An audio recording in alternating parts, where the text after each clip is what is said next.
龙威虎猛，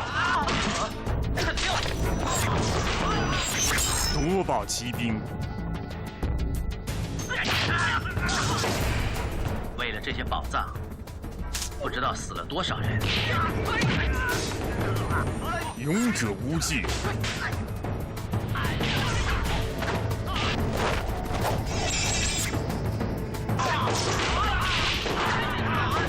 如果你不交出宝藏，我们一个也出不了这个门口。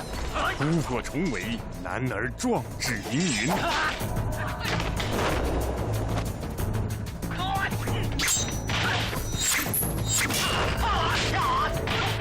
大家都是江湖上的朋友，何必动手呢？ Welcome back, my fellow agents. It is I, X7, your master of martial arts, and the host of Zenorama, the podcast of heroes and monsters.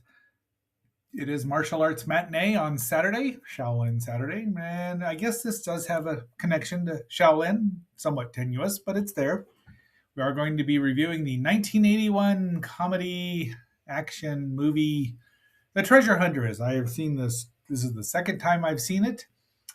And yeah, so it's not going to be a glowing review. It is a good movie. It's just, well, listen and find out. And before we get too much further into it, please like, share, subscribe, leave me a comment. Let me know what you think about it yourself. I actually have the Hong Kong movie database pulled up so I can tell you who everybody is, but you'll know most of them. All right, are you ready? Let's roll.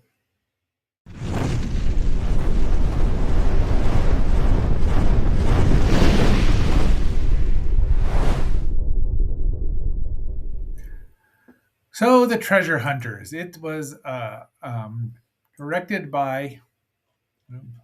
Oops, wrong one. Let me get back over here. Directed by Lau Kar-wing, who is one of the Lau clan, who was also in Master of the Flying Guillotine. He was the martial arts director as well, as we'll see. And I don't know how many he actually directed, but we get in here. There is a lot of alleged comedy in here. So I've seen this. This is the second time I've ever watched it. Back in the I want to say either late 90s. I want to say late 90s, before Celestial started releasing everything. The movie itself was released July 9th, 1981 in Hong Kong.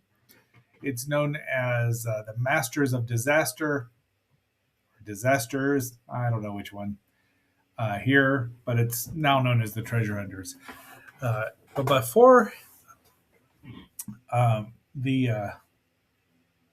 before it was released on DVD by Celestial, Britain was releasing these movies on VHS, and you would have to get a PAL conversion, and I got one of those.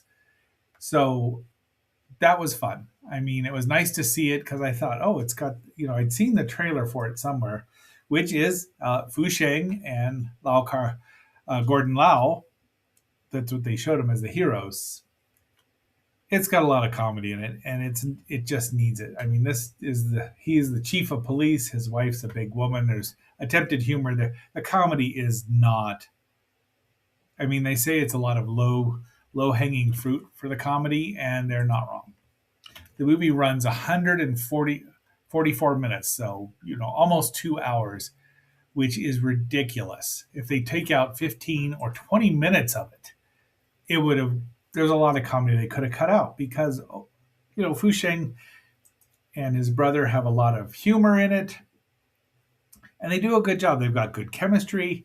Our villain is, of course, where'd it go? Come back over here. Johnny Wang Lung Wei, Ma Fu Yi himself, and we know that from previous movies, Fu Sheng and he have a great fighting chemistry. So, yeah. The movie, I got this copy from the Internet Archive, of course, and there we get Gordon Lau, and they have a brief fight with him, and he shows off his martial prowess. Some reviews have said that it's just not enough from him, but then Lord Mo there, that played by Johnny, shows up and he kills people because he wants the famed treasure of I don't know what the treasure is. I just didn't care anymore. That's the whole shtick, or the MacGuffin here is the treasure that everybody's after, except for the monks because they're just protecting it. Chanpo Chu is what it is. Gambling Hall, um, Zhao Jiju, that would be, oops, channel might keep scrunching up there.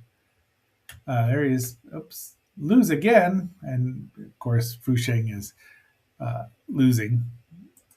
I wouldn't say he was a loser, but he is Chi Ta Po, and he's been gambling. But this guy here, Chen Peng, that is Fu Sheng's younger brother, who is a great martial artist. Really, I mean, probably better than Fu Sheng himself. And I'd like to see what else has he done. He must have been more because they were obviously. Let's see. Ooh, cat versus rat. 8 diagram pole fighter. Okay, I've seen 2 of these movies. He did not have a lot of movies himself there, so which I don't understand. But they're good. They're brothers, so it's a lot of fun to watch. And they just so their comedy isn't bad, but a lot of it is just very juvenile. There's some body humor, which is just BODY, not BAWDY.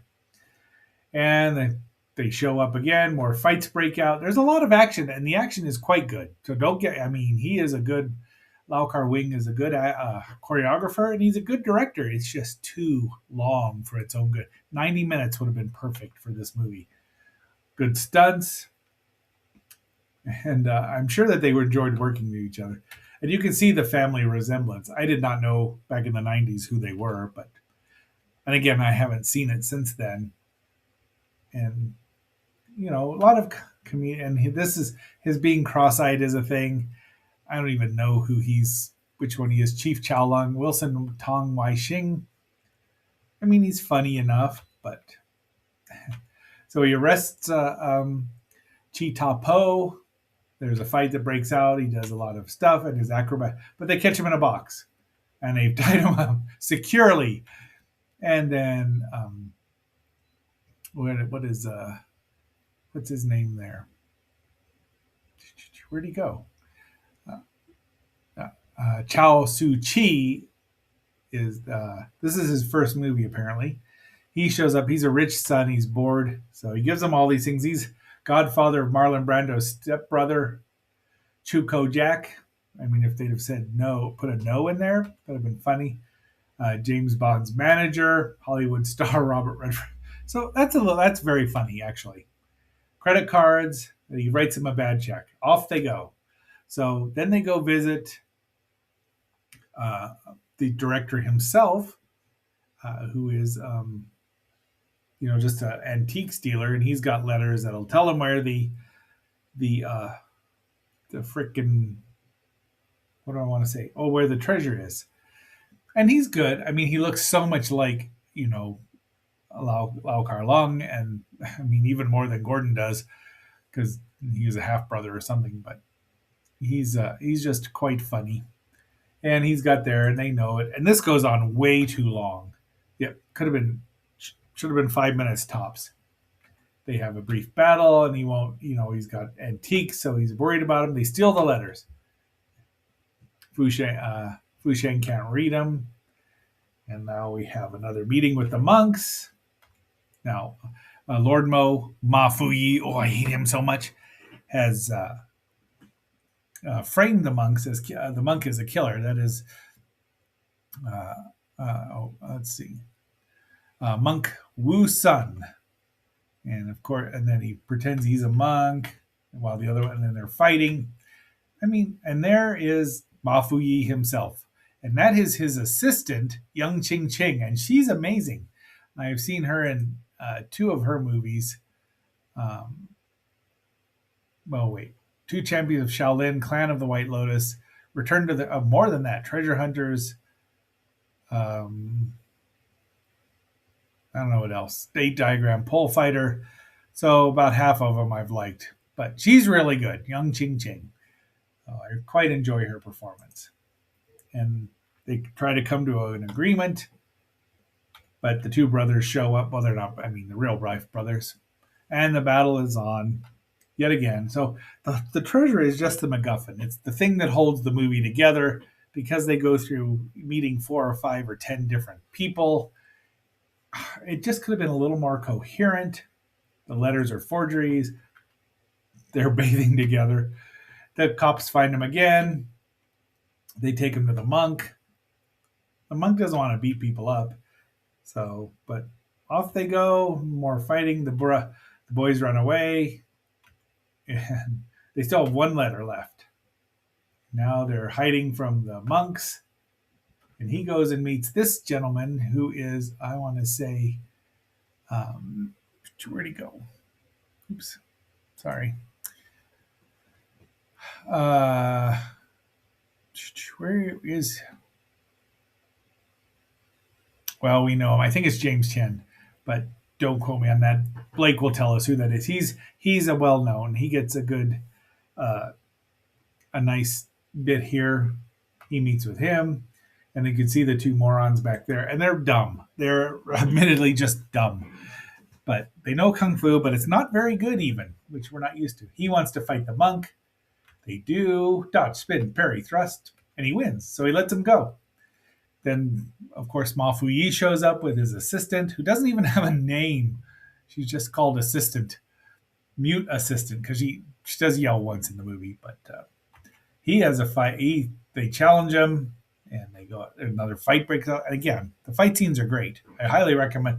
The movie gets 9 stars out of 10 for fights, but 4 stars out of 10 for the plot, and 2 stars out of 10 for the comedy. It's just not good. But look at her go.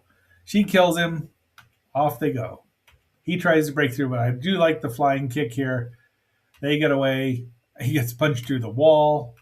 He throws firecrackers at him. They're like, how could he beat both of us up? They read more, and they realize where it is. Now, this guy's in on the take, Lord Mo, but Ma Fuyi shows up. And now it's time for station identification.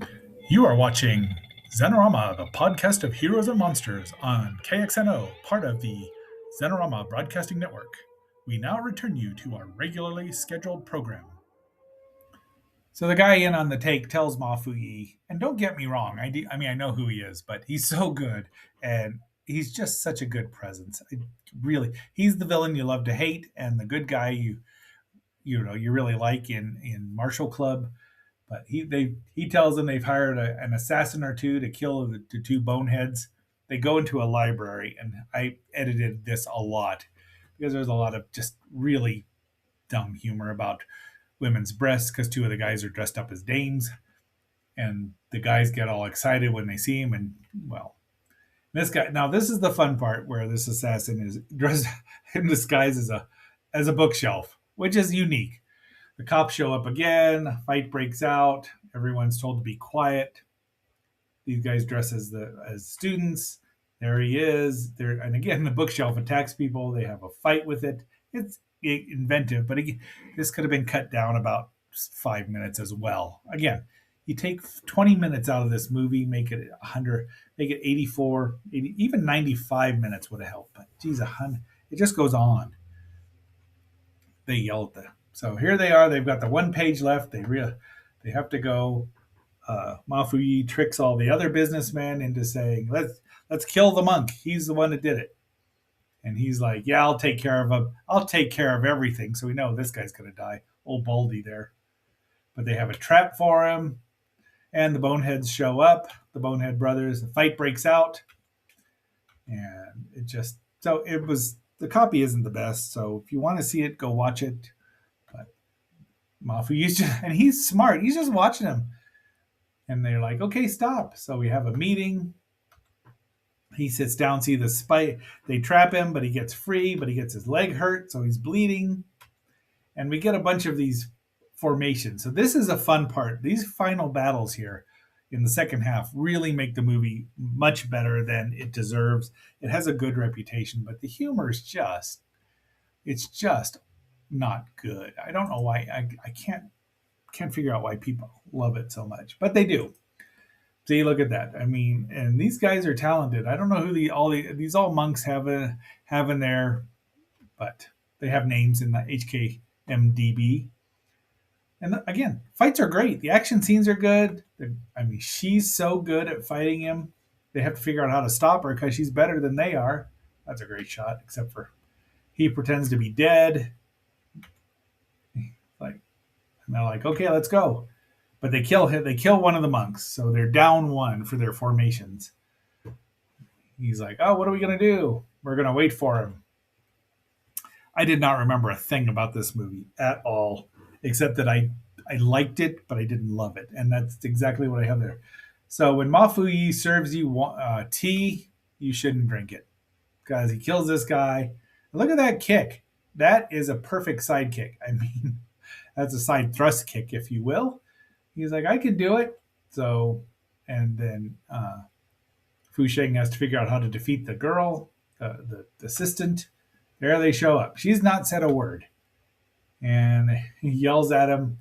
And there's their fifth. So the fight breaks out because Gordon there can't stand properly. And he's like, nope. So they fight. It's really well done. I mean, this whole last scene is good. She gets tied to him, but he can't figure. And she keeps beating him up. I mean, he is committed to the bit of being a dunderhead and just getting the teetotaling snot kicked out of him for most of the movie. But you see the wooden dummy in the background that's about to make. They kick him. But look, it's taken him 5 people to kill one guy. He's holding a saw there. And it's kind of dulled her blade. More fighting. I mean, it's just the fight scenes are good. So glue is the answer. She keeps sticking her blade to herself because if you know anything about how to use a broadsword, that's not really a true broadsword. It's smaller, but then she gets stuck there. There's the treasure. It's a golden Buddha. And, that distracts him. She tears her top off to get there. More humor. Like, oh, can't resist it. And look at that. I mean, she's probably on a wire, but I mean, it's just so good.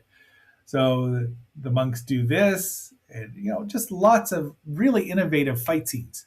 I can't recommend it enough. And it's usually I want to see a little more characterization. I've had way too much characterization and humor, but there's not a lot. I mean, even though the boys are idiots, the fight scenes are serious. So there's a bit of a dichotomy here. I don't know. I mean, and Gordon is just great. He's just not in it. He doesn't do too much. Now, I wonder if he was injured or something from a previous movie. Fight, the wooden dummies. And and Gordon does get to drop the people's elbow. And Boogie Woogie Man, yours always was not good. I mean, I appreciate Boogie Woogie Man that he's doing his last match at like 80 years old. So good on him. And The Rock never had a good people's elbow. I know people liked it, but that doesn't mean it was good. The monks beat up the girl finally. They conk him on the head with the wooden dummy heads and kill him. So, I mean, the monks, they're pretty sure that they said they killed the girl. The cops show up. Everybody wants the treasure. Gordon says, nope, it's got to stay here in the temple. And they're like, what? And that is it. I mean, it's a non-ending, too. It's like Jason and the Argonauts. What happened after this? We will never know. But, as Gumby says, that is the end, damn it.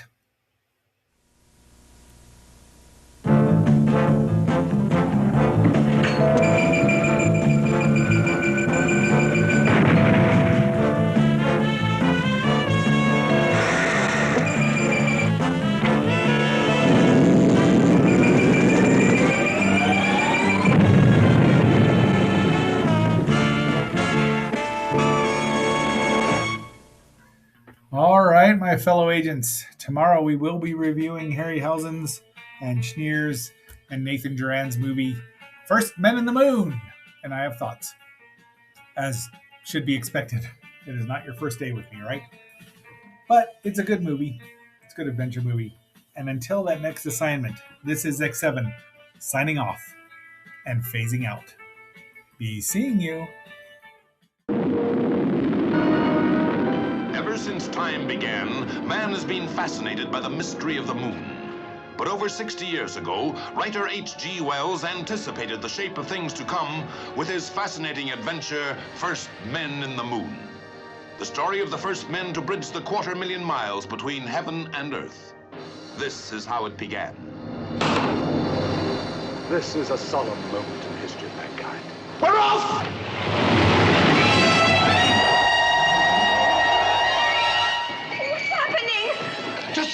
detected! Shot into space with the speed of a bullet!